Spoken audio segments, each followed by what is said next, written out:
Hello and welcome to the class. आज हम ये टॉपिक कंप्लीट करने वाले हैं, ये चैप्टर कंप्लीट करने वाले हैं। काफ़ी सारे टॉपिक्स तो कवर हो चुके हैं, बस थोड़े बहुत बाकी हैं, तो वो अपन आज की क्लास में कंप्लीट कर लेते हैं। स्टार्ट करते हैं अपन एरर्स से। तो एरर्स हमारे पास दो टाइप्स की एरर्स होती है, एक होती है सैम्पलिंग एरर और एक होती है नॉन सैम्पलिंग एरर। दोनों को समझते हैं। सैम्पलिंग एरर क्या होती है? एरर्स जो जिसकी वजह से हमारा जो सैम्पल है वो फुली रिप्रेजेंटेटिव नहीं बन पा रहा है यूनिवर्स के, यानी हमारे सैम्पल के अंदर पॉपुलेशन की सारी कैरेक्टरिस्टिक्स नहीं है। ठीक है, तो वो होता है हमारे सैम्पलिंग एरर्स। और ये क्या होता है? ये इन्वर्सली प्रोपोर्शनल होता है सैम्पल साइज के, यानी जितना बड़ा सैम्पल साइज होगा उतने ही कम चांसेस हैं सैम्पलिंग एरर होने के, और जितना आपका सैम्पल साइज छोटा होगा उतने ही ज़्यादा चांसेस हैं सैम्पलिंग एरर होने के, राइट। और ये किस वजह से हो सकता है कि या तो आपने फॉल्टी सिलेक्शन किया हो, यानी आपने सिलेक्शन ठीक तरीके से नहीं किया है, या फिर आपने सब्सटीट्यूशन कर दिया, यानी कि एक बार आपने सैंपल को सेलेक्ट कर दिया, उसके बाद जो सेलेक्टेड सैंपल था उसको किसी और यूनिट से आपने रिप्लेस कर दिया, यानी उसको सब्सटीट्यूट कर दिया। और हो सकता है कि हेट्रोजिनिटी है, यानी आपका जो डेटा है वो बहुत ज़्यादा स्कैटर्ड है, बिखरा हुआ है, यानी कि उसमें बहुत ज़्यादा वेरिएशंस है। हेट्रोजिनिटी है, सेम डेटा नहीं है या फिर कंसिस्टेंट डेटा नहीं है, जिसकी वजह से भी सैम्पलिंग एरर आती है, राइट। अब आती है नॉन सैम्पलिंग एरर। तो नॉन सैम्पलिंग एरर्स होती है errors other than sampling error, यानी सैम्पलिंग एरर के अलावा जो कोई भी एरर्स है वो सारी कहलाती है अपनी non sampling error. For example, potential sample is not selected, यानी कि कोई ऐसा सैंपल जो मेरे इसके लिए पोटेंशियल था लेकिन मैंने उसे सेलेक्ट नहीं किया। या हो सकता है कि मैंने नॉन पोटेंशियल सैंपल को सेलेक्ट कर लिया, या हो सकता है कि जिसको मैंने सेलेक्ट किया उसने कोई रिस्पॉन्स ही नहीं दिया, या फिर हो सकता है कि जिसको मैंने सैंपल में सेलेक्ट किया था उसने गलत जवाब दिया या फिर झूठ बोल दिया, ये हो सकता है। या फिर हो सकता है कैलकुलेशन एरर हो गई हो, यानी आप हो सकता है कि आपने कोई इनएडिक्वेट टूल्स इस्तेमाल कर लिए हो, या टेक्निक गलत इस्तेमाल कर लिए हो, या हो सकता है इन्वेस्टिगेटर ने क्वेश्चन ही गलत पूछ लिया हो, राइट। तो ऐसे बहुत सारे कारण हो सकते हैं नॉन सैम्पलिंग एरर के। आई होप कि दोनों चीज़ें क्लियर हो गई है, राइट। अब अपना नेक्स्ट जो टॉपिक है वो है पैरामीटर्स और स्टैटिस्टिक्स। बहुत छोटा सा कॉन्सेप्ट है, बहुत इजी है, लेकिन एग्जाम में आ सकता है इसलिए इम्पोर्टेंट है। कोई भी मेजर, यानी कि स्टैटिस्टिकल मेजर, यानी कि mean, mode, median, standard deviation, ऐसा कुछ भी अगर आपने पॉपुलेशन के डेटा से कैलकुलेट किया है तो that will be called parameter, और अगर आपने सैंपल के डेटा से कैलकुलेट किया है तो इट इज़ स्टैटिस्टिक्स, राइट। जो टर्म इनके लिए यूज़ होती है वो होती है पैरामीटर और स्टैटिस्टिक्स। बहुत ईजी है, कोई भी मीन, मोड, मीडियन यानी कि स्टैटिस्टिकल मेजर अगर आपने पॉपुलेशन के डेटा से कैलकुलेट किया है तो पैरामीटर है, और अगर सैंपल के डेटा से कैलकुलेट किया है तो स्टैटिस्टिक्स है। ये कुछ सिंबल्स हैं जो हम इनके लिए यूज़ करते हैं। जैसे जैसे आप आगे फॉर्मूला वगैरह पढ़ोगे तो आपको ये सारे सिंबल्स याद हो जाएंगे। पॉपुलेशन की साइज़ बताने के लिए हम कैपिटल एन यूज़ करते हैं, जबकि सैंपल की साइज़ के लिए हम स्मॉल एन यूज़ करते हैं। मीन बताने के लिए म्यू और ये वाला साइन, स्टैंडर्ड डेविएशन के लिए ये स्मॉल एस, प्रोपोर्शन बताने के लिए कैपिटल पी और स्मॉल पी यूज़ करते हैं। ये होता है पैरामीटर और स्टैटिस्टिक्स। टॉपिक है वो है सैम्पलिंग डिस्ट्रीब्यूशन। बहुत ही सिंपल सा टॉपिक है, छोटा सा टॉपिक है, एक बार समझ लेते हैं। सैम्पलिंग डिस्ट्रीब्यूशन जो है वो फ्रीक्वेंसी डिस्ट्रीब्यूशन के ऊपर बेस्ड है। आपने फ्रीक्वेंसी डिस्ट्रीब्यूशन टेबल पढ़ी होगी पहले, जिसके अंदर हम एक तरफ x लिखते हैं, फिर f लिखते हैं यानी कि फ्रीक्वेंसी लिखते हैं, और फिर मीन, मोड, मीडियन वगैरह कैलकुलेट करते हैं। तो ये भी कुछ ऐसा ही है। ये क्या कहता है कि अगर हम अपनी पॉपुलेशन में से बहुत सारे सैम्पल्स लें, राइट, बहुत सारे सैम्पल्स लें और उन सारे सैम्पल्स के हम मीन, मोड, मीडियन और स्टैंडर्ड डेविएशन वगैरह कैलकुलेट करें, राइट। क्या क्या? मीन, स्टैंडर्ड डेविएशन वगैरह हम कैलकुलेट करें और उन सब को फ्रीक्वेंसी डिस्ट्रीब्यूशन टेबल में पुट करें, तो वो जो टेबल बनेगी वो टेबल कहलाती है sampling distribution of statistics, right. क्योंकि हमने सैम्पल से स्टैटिस्टिक्स कैलकुलेट किया, यानी कि मीन, मीडियन और स्टैंडर्ड डेविएशन वगैरह कैलकुलेट किया, तो ये टेबल जो बनती है हमारी, जिसके अंदर हम सारे सैम्पल के मीन, मोड, मीडियन या स्टैंडर्ड डेविएशन को पुट करते हैं, वो टेबल कहलाती है सैम्पलिंग डिस्ट्रीब्यूशन ऑफ स्टैटिस्टिक्स। इस टेबल में अगर हम मीन पुट कर रहे हैं, राइट, तो वो कहलाता है सैम्पलिंग डिस्ट्रीब्यूशन ऑफ मीन, और अगर स्टैंडर्ड डेविएशन को पुट कर रहे हैं तो that will be called sampling distribution of standard deviation, right. ये एक कॉन्सेप्ट और बताता है, वो ये कि अगर हम एक पॉपुलेशन के गिवन सैम्पल साइज के सारे पॉसिबल सैम्पल्स बना लें, राइट और उन सारे पॉसिबल सैम्पल्स के अगर हम मीन कैलकुलेट करें, उन्हें फिर हम फ्रीक्वेंसी डिस्ट्रीब्यूशन टेबल में पुट करें और उन सारे मीन का फिर से मीन कैलकुलेट करें, तो वो जो मीन आएगा वो हमारे पॉपुलेशन मीन के बराबर आएगा, राइट। ये सारा हम एक बार एग्जाम्पल से भी समझ लेते हैं, फिर अच्छे से क्लियर हो जाएगा। तो यहाँ पर ना हमारे पास ये एग्जाम्पल है, इससे हम पूरे कॉन्सेप्ट को अच्छे से समझ लेते हैं। हमारे पास पॉपुलेशन दे रखी है, पॉपुलेशन में टोटल यूनिट्स जो दे रखी है वो है 3, राइट। हमारे पॉपुलेशन में 3 यूनिट्स हैं, तो उनकी वैल्यूज़ क्या है 3 यूनिट्स की, 1, 2 और 3, राइट। ये उनकी वैल्यूज़ है। इसमें से अगर हम सैम्पल साइज ड्रॉ करते हैं 2 यूनिट्स का, कितने यूनिट्स का कर रहे हैं, 2 यूनिट्स का ड्रॉ कर रहे हैं, तो सबसे पहले तो हम निकाल लेते हैं पॉपुलेशन मीन, राइट। कि पॉपुलेशन मीन क्या होता है, मीन कैसे निकालते हैं, ये सिंबल होता है इसको रिप्रेजेंट करने का, कि पॉपुलेशन मीन को रिप्रेजेंट इससे करते हैं हम। और फॉर्मूला क्या होता है निकालने का, mean total of all the units divide by total number of units. Total of all the units क्या होगा, 1 + 2 + 3, तो ये कितना हो जाएगा 6 यूनिट्स, ठीक है 6 हो जाएगा। और टोटल नंबर ऑफ यूनिट्स कितनी है हमारे पास, टोटल यूनिट्स कितनी है 3, तो हमारे इसका जो मीन निकलेगा वो कितना निकलेगा 2, राइट। तो हमारा पॉपुलेशन मीन कितना निकल गया 2 यूनिट्स। अब अगर हम पॉपुलेशन स्टैंडर्ड डेविएशन निकालते हैं तो ये उसका फॉर्मूला होता है x माइनस मीन, ये निकलता है डेविएशन, और डेविएशन का स्क्वायर डिवाइड बाय n। ये जो होता है ना इसको हम डेविएशन कहते हैं, और इस डेविएशन का स्क्वायर निकालते हैं और फिर उसको हम कैपिटल N से डिवाइड करते हैं, राइट। इसको आप टेबुलर फॉर्म में जैसे ये लिखा है ऐसे भी निकाल सकते हो, और चाहो तो डायरेक्ट फॉर्मूले में भी पुट कर सकते हो। कैसे, x क्या है हमारे पास 1 है, वैल्यूज़ देखेंगे यहाँ से अपन 1, 2 और 3, राइट।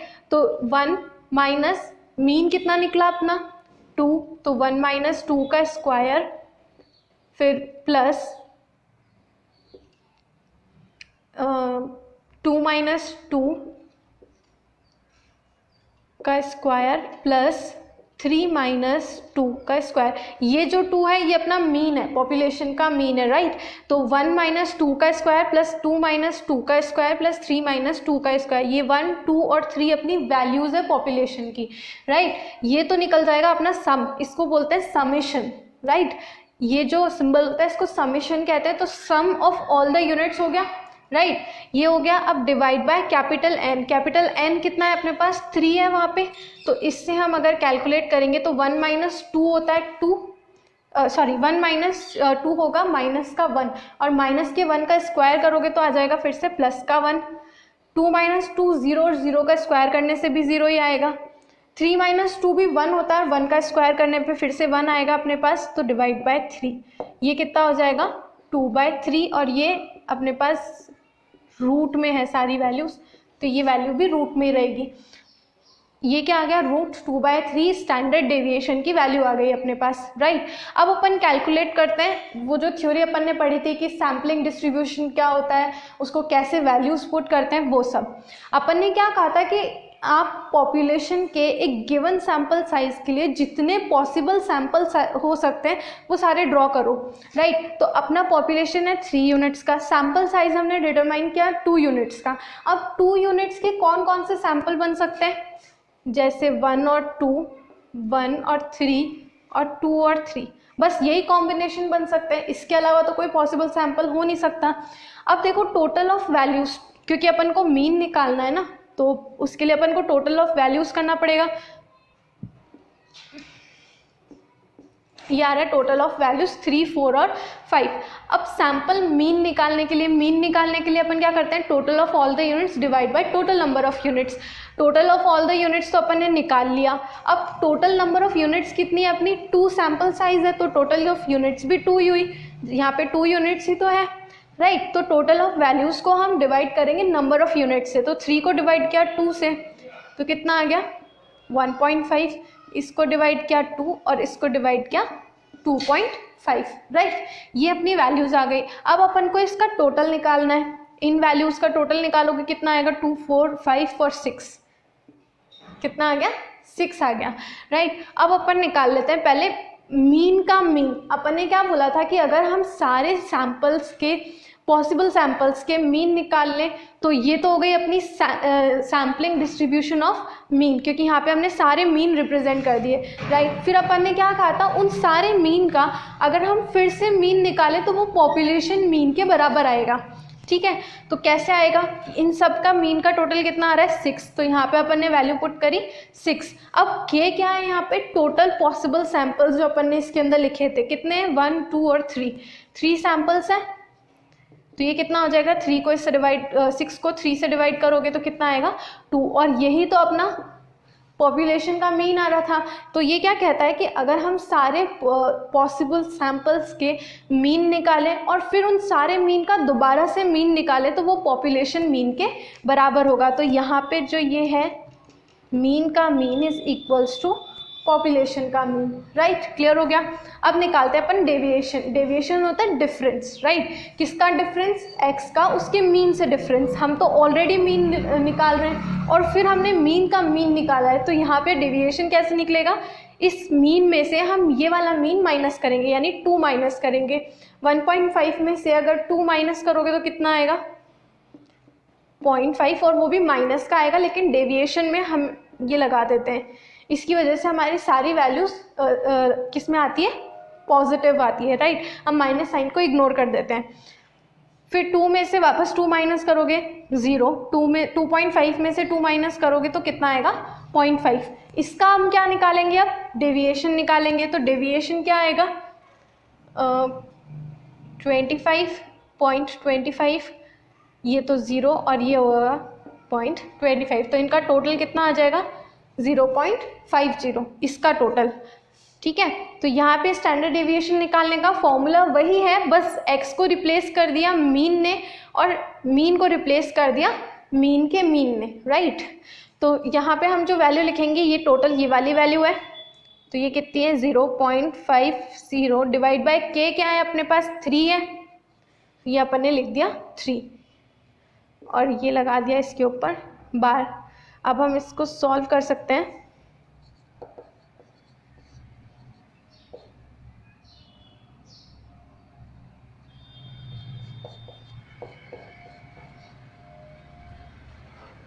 अगर इसको अपन सॉल्व करते हैं तो अपने पास वैल्यू आती है 1/6 रूट में।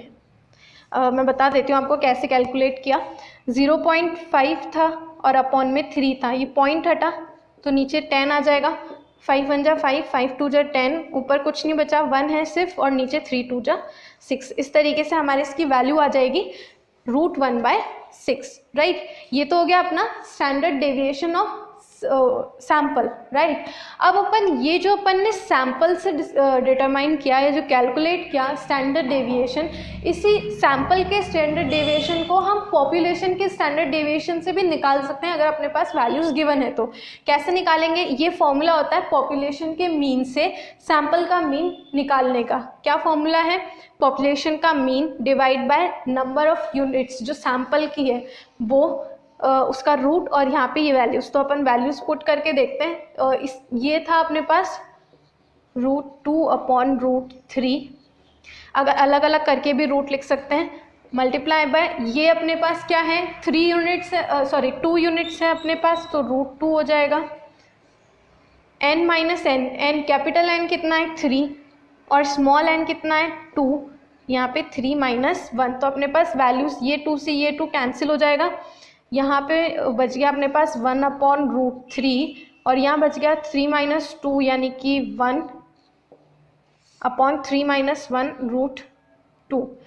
1 के ऊपर रूट लगाने पे भी वापस 1 ही वैल्यू आती है, तो 1 × 1 यहाँ पे हो जाएगा 1/3 × 2 कितना आ जाएगा 6, तो √6 इसकी वैल्यू आ जाएगी। और यही 1√6 यहाँ पे आ रही थी, इसको भी हम 1 को सिंगल लिख के ऐसे लिख सकते हैं, तो सेम वैल्यूज़ आ रही है दोनों की। तो यही जो सैम्पल का मीन है, हम इस तरीके से पॉपुलेशन के मीन से, पॉपुलेशन की वैल्यूज से कैलकुलेट, स्टैंडर्ड डेविएशन से कैलकुलेट कर सकते हैं अगर अपने पास वैल्यूज़ गिवन है तो, राइट। आई होप अब तो पूरा कॉन्सेप्ट क्लियर हो गया होगा। पहले हम इसके अंदर सैम्पल के मीन को लिखते हैं जो कि कहलाता है सैम्पलिंग डिस्ट्रीब्यूशन ऑफ मीन, और स्टैंडर्ड डेविएशन को लिखते हैं तो वो क्या कहलाता है, ये जो स्टैंडर्ड डेविएशन को लिखा था ये क्या कहलाता है, sampling distribution of standard deviation, right. अब इन मीन का अगर दोबारा से मीन कैलकुलेट करते हैं तो वो पॉपुलेशन मीन के बराबर आता है। यही पूरा कॉन्सेप्ट होता है सैम्पलिंग डिस्ट्रीब्यूशन ऑफ मीन का। लास्ट टॉपिक बचा है स्टैंडर्ड एरर का इस चैप्टर का। ये सैम्पलिंग एरर नहीं है, स्टैंडर्ड एरर है। दोनों टर्म्स अलग अलग है, सैम्पलिंग एरर अलग है और स्टैंडर्ड एरर अलग है। स्टैंडर्ड एरर हमें बताता है कि हमने जो डेटा या जो भी इन्फ्रेंसेस मेजर्स और स्टैटिस्टिकल मेजर्स जो हमने सैम्पल से कैलकुलेट किए, यानी कि जो हमने स्टैटिस्टिक्स कैलकुलेट किए, उसके कितने चांसेस हैं पैरामीटर के बराबर होने के। पैरामीटर यानी सेंट्रल मेजर्स, जो सेंट्रल टेंडेंसी यानी कि स्टैटिस्टिकल मेजर्स जो हमने पॉपुलेशन से कैलकुलेट किए होते हैं, और स्टैटिस्टिक्स यानी सैम्पल से कैलकुलेट किए। तो यानी जो हमने स्टैटिस्टिक्स कैलकुलेट किए हैं वो हमारे पैरामीटर के कितने क्लोज हैं, ठीक है, वो बताता है हमें स्टैंडर्ड एरर। जितना कम स्टैंडर्ड एरर होगा, यानी इसका मतलब है कि स्टैटिस्टिक्स और पैरामीटर के अंदर बहुत ही कम डिफरेंस है, आसपास का कैलकुलेट होगा, राइट। और जितना ज़्यादा स्टैंडर्ड एरर होगा, यानी कि उसमें उतनी ज़्यादा गड़बड़ है और ये दोनों बहुत डिफ़र करते हैं एक दूसरे से, राइट। अब इसका यूज़ क्या होता है, हम 3 जगह इसका यूज़ करते हैं। सबसे पहले determination of limits of parameter के लिमिट्स बताने के लिए, क्योंकि अब तक हमने सिर्फ स्टैटिस्टिक्स कैलकुलेट किया है, पैरामीटर तो हमने कैलकुलेट नहीं किया। तो ये हमें चांसेस बताता है कि कितने ज़्यादा चांसेस हैं इसके लिमिट में आने के। लिमिट कैसे, हम अलग अलग कॉन्फिडेंस लेवल बताते हैं कि हम कितने % श्योर हैं अपने लिमिट देने के लिए, राइट, कि हमारा जो डेटा है ये आसपास होगा, इसके लिए हम कितने % श्योर हैं। ये अलग अलग कॉन्फिडेंस लिमिट्स होती हैं, लेवल्स होते हैं, 99%, 95%, 99.73%, और ये अलग अलग कॉन्फिडेंस लेवल्स हमें अलग अलग लिमिट्स बताते हैं, ठीक है। ये जो प्लस माइनस की वैल्यूज़ हैं, इनसे 2 लिमिट निकलती है, 2 वैल्यूज़ निकलती है, जिनसे हमें अपर लिमिट और लोअर लिमिट पता चलती है। ये हमें रेंज बताता है कि जो भी हमारा पॉपुलेशन का पैरामीटर निकलेगा इस लेवल ऑफ कॉन्फिडेंस पर, वो किन 2 वैल्यूज़ के बीच में आ जाएगा, ठीक है। जहाँ पे हमारा ये लेवल ऑफ कॉन्फिडेंस होता है, जैसे कि अगर अपना लेवल ऑफ कॉन्फिडेंस 99% है, तो हम इसका मतलब है 99% श्योर हैं। तो हम कितने % डाउट में हैं, 1%। इस 1% को हम बोलते हैं लेवल ऑफ सिग्निफिकेंस, राइट। और यहाँ पे अपन कितने % डाउट में हैं, 5% डाउट में, तो इसको अपन बोलते हैं 5% लेवल ऑफ सिग्निफिकेंस, और बोलते हैं 95% लेवल ऑफ कॉन्फिडेंस, ठीक है। अगर 95% लेवल ऑफ कॉन्फिडेंस है तो सिग्निफिकेंस 5% होगा, 99% लेवल ऑफ कॉन्फिडेंस है तो 1% लेवल ऑफ सिग्निफिकेंस होगा। मोस्टली हम इन 2 वैल्यूज़ पे कैलकुलेट करते हैं, 5% पे और 1% पे कैलकुलेट करते हैं। इससे हमारे जो भी आपके जो डाउट्स हैं ना अभी इसको लेके, वो सारे जब आगे आप प्रैक्टिकल करोगे ना, आगे के चैप्टर्स में जब टेस्ट वगैरह लगाएंगे तो सारे क्लियर हो जाएंगे। सेकेंड होता है to test the significance of the sampling error. ये भी आप जब आगे प्रैक्टिकल करोगे तो समझ में आ जाएगा कि पहले हम हाइपोथेसिस बनाते हैं, उसके लिए हम ये चेक करते हैं, लिमिट्स बनाते हैं, लेवल ऑफ सिग्निफिकेंस वगैरह चेक करते हैं। अगर वो हमारा उस रेंज के अंदर आता है तो हम उसे एक्सेप्ट करते हैं, और अगर नहीं आता तो उसे रिजेक्ट करते हैं। तो वो चीज़ बताता है हमें, उसका टेस्ट करने के लिए हम इसका यूज़ करते हैं। थर्ड होता है to test the reliability. Reliability का मतलब होता है कि हम कितना भरोसा रख सकते हैं कि ये डेटा सही है, ठीक है। जितना कम स्टैंडर्ड एरर होगा उतना ज़्यादा रिलायबल होगा, और जितना ज़्यादा स्टैंडर्ड एरर होगा उतना कम रिलायबल बनेगा, राइट। तो आई होप कि क्लियर तो हो गया होगा। थोड़े बहुत डाउट रहेंगे तो वो अपन जब प्रैक्टिकल्स करेंगे ना तो वो क्लियर हो जाएंगे सारे डाउट्स ना। ये चैप्टर पूरा कंप्लीट हो चुका है, इसमें कोई भी टॉपिक बचा नहीं है, सारे टॉपिक्स कवर हो गए। अब कल के वीडियो में हम इसका पूरा रिवीजन करेंगे कल की क्लास में। उससे पहले मेक श्योर कि आपने सारे वीडियोस देखे हो, कोई भी पार्ट मिस ना किया हो। अगर कोई भी पार्ट मिस हो गया है तो पूरी प्लेलिस्ट अवेलेबल है, आप उसमें से जाके चेक कर सकते हो और अब भी वीडियो देख सकते हो, राइट। कल अपन इसके क्विक रिवीजन करेंगे। तब तक के लिए स्टे हेल्दी, स्टे हैप्पी, और don't forget to subscribe the channel, press the bell icon, share with your friends and join the Telegram channel.